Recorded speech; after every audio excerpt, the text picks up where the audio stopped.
Paper জাতীয় প্রকাশ 7ই October 2024 সন্ধ্যা 6টা বেজে 17 মিনিট।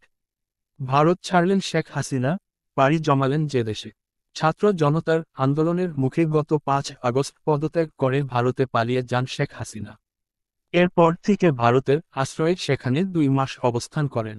এবার ভারত ছেড়ে শেখ হাসিনা সংযুক্ত আরব আমিরাতে আশ্রয় নিয়েছেন বলে গণমাধ্যমে খবর চাওয়া হয়েছে। এর আগে গুঞ্জন ছড়িয়ে পড়ে ভারত থেকে তিনি অন্য কোনো দেশে পাড়ি জমাতে পারেন। তবে ইউরোপ নাকি মধ্যপ্রাচ্যের কোন দেশে যাবেন, সে বিষয়ে কোনো তথ্য পাওয়া যাচ্ছিল না। এ নিয়ে ভারত সরকারও স্পষ্ট করে কিছুই জানায়নি। এবার ভারত ছেড়ে কোথায় যাচ্ছেন শেখ হাসিনা? অবশেষে খবর বেরিয়েছে শেখ হাসিনা ভারত ছেড়ে অন্য কোনো দেশে পাড়ি জমিয়েছেন।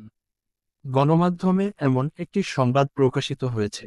সেখানে দাবি করা হয়, শেখ হাসিনা ভারত থেকে মধ্যপ্রাচ্যের দেশ সংযুক্ত আরব আমিরাতে গেছেন।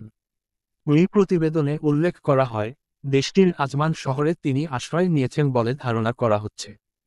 তবে ঠিক কবে নাগাদ তিনি আরব আমিরাতে পৌঁছান, তা এখন পর্যন্ত জানা যায়নি।